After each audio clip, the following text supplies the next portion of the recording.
జిల్లాలో రైతుల అవసరాల కోసం రాయితీపై యాంత్రీకరణ పరికరాల పంపిణీ జరిగిందని జిల్లా కలెక్టర్ ఏ శ్యాంప్రసాద్ తెలిపారు. కలెక్టర్ కార్యాలయ సమావేశ మందిరంలో బుధవారం నిర్వహించిన కార్యక్రమంలో వ్యవసాయ శాఖ ఆధ్వర్యంలో రైతులకు 514.9 లక్షల విలువ గల పరికరాలు 50% రాయితీతో 227.72 లక్షలకు అందజేశారు.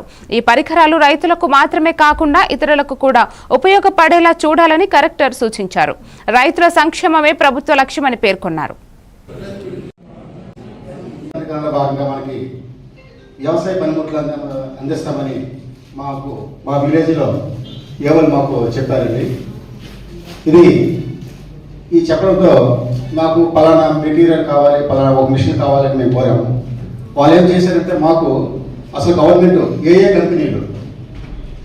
కంపెనీలు ఉన్నాయి, అందులో ఏ మోడల్స్ ఏ పనిముట్లు ఉన్నాయని కూడా మాకు వాట్సాప్ చేశారు. మాకు కంపెనీ డీలర్స్, కంపెనీ వాళ్ళు, పనిముట్లు అవన్నీ కూడా పెట్టిన తర్వాత మాకు కూడా మేము చూసుకున్నాం.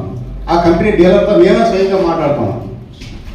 మీరు మాకు ఈ మిషన్ కావాలి, ఈ మిషన్ కాస్ట్ ఎంత, దీని తాలూకా సబ్సిడీ ఎంత, ఈ మిషన్ ఏ విధంగా పనిచేస్తుంది, దీని తాలూకా ఈ పనిముట్లు కావాలి అంటే మొత్తం కాస్ట్ ఏమో వీళ్ళు చెప్పేవారు. చెప్పిన తర్వాత మేము మొత్తం కాస్ట్తో కాకుండా మిగతా సబ్సిడీ ఇంత అమౌంట్ మీరు ఆన్లైన్ పే చేయాలని చెప్పారు. మేము చేసాము. ఈ మిషన్లో వ్యవసాయం ఇప్పుడు యంత్రాలు చాలా అవసరం.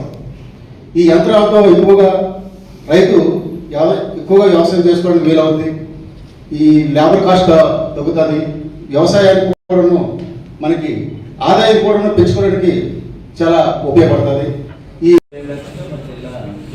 రైతులు తమ అవసరాలు పోను మిగతా టైంలో తోటి రైతులకి, పక్కనున్న రైతులకి, మీ చుట్టాలకు మాత్రమే కాకుండా ఊర్లో ఉన్న రైతులందరికీ కూడా దాన్ని సర్వీస్ ఇవ్వండి. ఫ్రీగా కాదు, పవర్ ఛార్జ్ అవుతుంది, ఇది ఉంటారు కదా, పెట్రోల్ అవుతుంది, లేబర్ ఛార్జ్, అది తీసుకొని ఒక నామినల్ రేట్లో అది మీరు ఆ సర్వీసెస్ మిగతా రైతులకు కూడా ఇవ్వాలి.